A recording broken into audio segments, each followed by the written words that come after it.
Nyakuna TV ka kunnafoni bamanankan 2023 baaraw daminɛna i ka dɔ bi an karamɔgɔ ani an fa a Sheikh Alhaji Ibrahim Niang Ndawdene Dema Niang de i ka dɔ bi lazara seli kɔfɛ i ka dɔ kaye faamaw farala ɲɔgɔn kan n'o de ye a sɔrɔsilakaw ye ka taa faamadenw fɔ a kun fɔ a ka so k'a jira k'a fɔ a bɛ baara min na jɔyɔrɔ yera la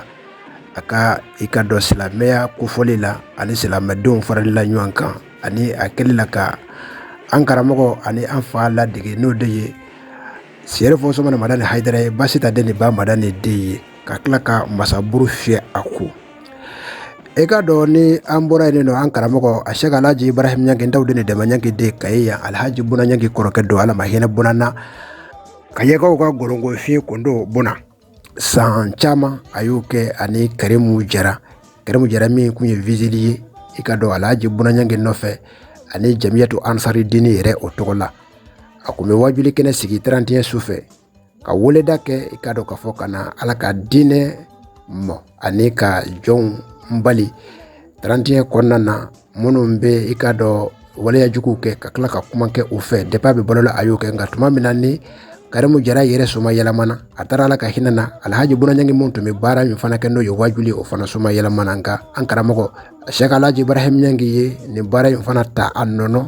31 su wajuli kɛnɛba bɛ sigi Karimu Jara ka da la ka ye legali segu Jamiyatu Ansari Dini fɛ Karimu balimaw ni a muso n'a denw bɛɛ lajɛlen ka se ka halisa ka baara ɲuman continue wasa o bɛ kɛ hɛrɛjɛ ka ɲɛsin Karimu ma cogo min na. O kɔfɛ sa an karamɔgɔ ye i bila tene nɔ n'o de ye vigile ka teni ye ka se ka taa wajuli kɛ ni o ye wajuli dumanba.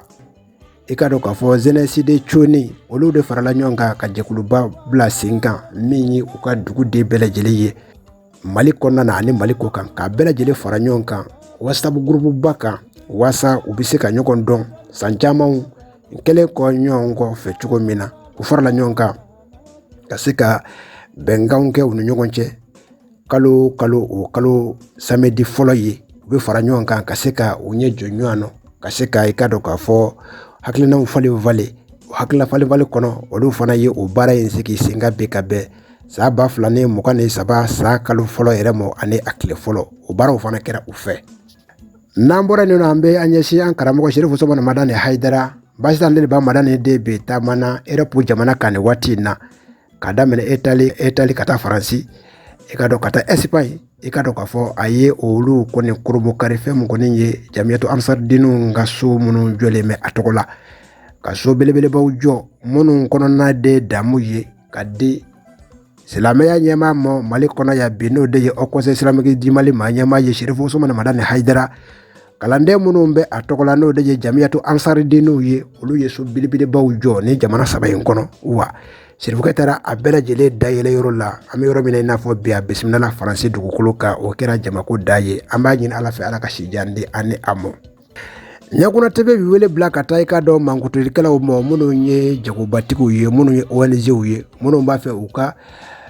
baarafɛnw ka ko la dɔn n'o de ye banafurakɛlaw ye n'o de ye moriw ye bɛɛ lajɛlen bɛ se ka weleli kɛ telefɔni sira la 75 24 66 wasa i ni an bɛ se ka jɛ ka baara kɛ cogo min na. Nin kunnafoni dabaraba de tun b'an bolo min bɛna da bamanankan mɛn b'a bɛɛ lajɛlen tulo kan Nyakuna TV tɔgɔ la ne b'a fɔ a k'an bɛn waati wɛrɛ la.